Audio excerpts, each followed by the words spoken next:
Thank you for joining Wars of the Roses. And this is Lecture from the Encyclopedia of Freemasonry by Albert G. Mackey. Lecture. Each degree of Masonry contains a course of instruction in which the ceremonies, traditions, and moral instruction appertaining to the degree are set forth. This arrangement is called a lecture. Each lecture, for the sake of convenience and for the purpose of conforming to certain divisions in the ceremonies, is divided into sections, the number of which have varied at different periods, although the substance remains the same. According to Preston, the lecture of the first degree contains 6 sections, that of the second 4, and that of the third 12.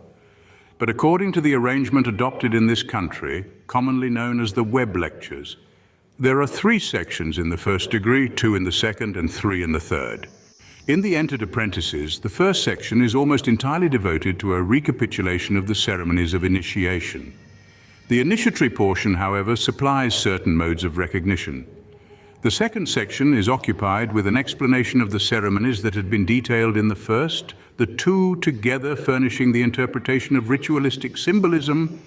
The third is exclusively occupied in explaining the signification of the symbols peculiar to the degree.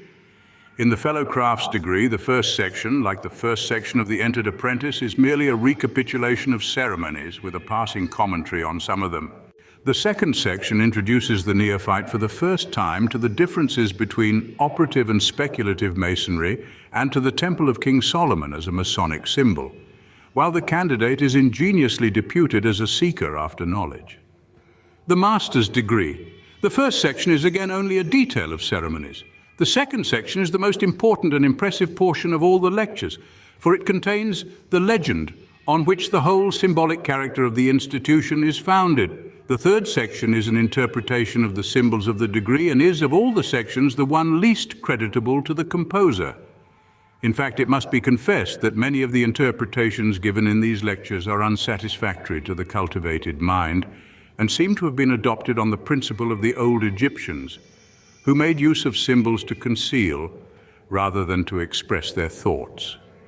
Learned Masons have been therefore always disposed to go beyond the mere technicalities and stereotyped phrases of the lectures and to look in the history and the philosophy of the ancient religions and the organization of the ancient mysteries for a true explanation of most of the symbols of Masonry, and there they have always been enabled to find this true interpretation.